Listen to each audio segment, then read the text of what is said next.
Hauteur demandée. C'est cadré. Action.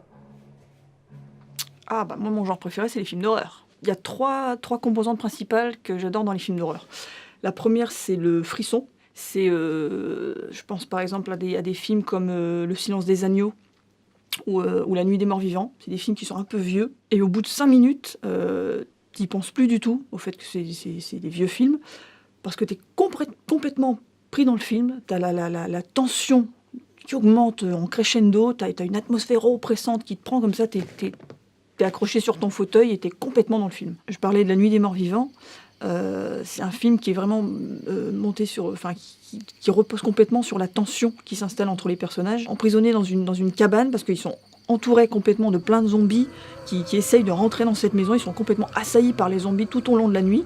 Et c'est la première fois que c'est Romero qui les a créés comme ça. C'est des zombies qui sont agressifs et qui sont mangeurs de chair.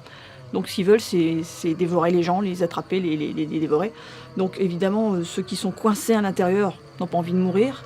Et on se retrouve coincé avec eux, avec cette tension qui monte de plus en plus à chaque fois qu'il y a peut-être un zombie qui arrive à rentrer, il y a un personnage qui meurt ou qui est blessé. Ils ne savent pas comment ils vont réussir à s'en sortir. Il y en a qui veulent prendre des décisions, d'autres qui sont courageux, d'autres qui ont peur, et puis ils passent leur temps à s'engueuler, ils deviennent complètement fous. Donc ça crée des conflits qui montent pendant tout le film. On se demande vraiment est-ce qu'ils vont réussir à s'en sortir. Et à la fin du film, la deuxième composante importante dans les films d'horreur, c'est le glauque. J'aime bien citer Massacre à la tronçonneuse, parce que ça se passe au Texas. C'est chaud, c'est poisseux dès le début, on est mal à l'aise, on n'est pas bien. Et la famille tronçonneuse, si je puis dire, arrive assez rapidement, c'est une bande de dégénérés, on se dit oh là là là, ça va mal tourner. Et ce qui est intéressant dans Massacre à la tronçonneuse, c'est que c'est pas gore, justement, c'est glauque. C'est-à-dire que la plupart des choses c'est suggéré. Il y a une scène, par exemple, où il y a un des personnages, un des jeunes, qui se fait fracasser le crâne à coups de marteau par Monsieur Tronçonneuse. Et tout ce qu'on voit, c'est ses pieds qui tremblent, comme ça, chaque fois qu'il se prend, et que son cerveau se fait éclater, et les os qui craquent. Mais en fait, on voit rien, on voit pas le crâne qui explose, on voit pas le sang qui gicle, c'est juste le son, et les pieds comme ça qui sursautent, qui fait qu'on se dit, quelle horreur, il est en train de se faire tuer. Tout se passe par la suggestion, tout se passe par le hors-champ et par le travail du son qui est bien dégoulinant, bien glauque lui aussi.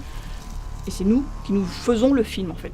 La troisième composante importante dans les films d'horreur, c'est les effets spéciaux. Et quand on parle d'effets spéciaux, moi, le premier film qui me vient à l'esprit, qui m'a marqué quand j'étais petite, c'est Le Loup-garou de Londres. La scène de la transformation du héros, David, en loup-garou, qui a été faite par Rick Baker. Et elle est énorme, cette scène. On a l'impression vraiment d'être là pendant que le personnage se transforme. On voit ses doigts qui s'allongent, les poils qui poussent sur son corps, les pieds qui s'allongent, il y a le personnage qui hurle de douleur, on entend les os qui craquent, on voit le dos qui change aussi avec les os comme ça qui ressortent par au-dessus. Et on le voit vraiment littéralement se transformer en loup-garou. C'est absolument énorme et 30 ans après, on voit le film maintenant, on y croit vraiment.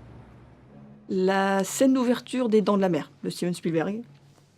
Il y a un petit couple, c'est la nuit, ils vont nager, ils sont sur la plage, le copain est bourré donc il reste allongé sur la plage.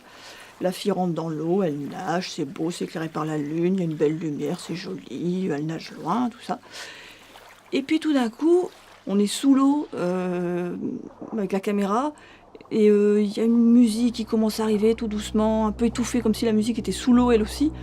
Et on se dit, tiens, c'est un peu bizarre, pourquoi est-ce qu'on voit cette fille sous l'eau, on n'est pas trop rassuré. Et brusquement, elle est tirée par quelque chose sous l'eau, elle disparaît sous l'eau.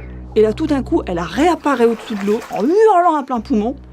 Et elle se fait traîner dans l'eau, mais à la verticale, comme ça dans l'eau, comme ça. Elle est secouée, en hurlant. Mais c'est des cris d'horreur, des cris de douleur, c'est abominable. Et à un moment, elle attrape une bouée, hop, ça s'arrête, ça y est, peut-être qu'elle va réussir à s'en sortir, la pauvre. Et en fait, elle est à nouveau traînée dans l'eau. Elle arrive face à la caméra, elle hurle encore une fois, elle est secouée. Et elle disparaît sous l'eau. Et c'est fini. Et son petit copain est sur la plage, il n'a rien entendu, il n'a pas bougé, elle n'est plus là.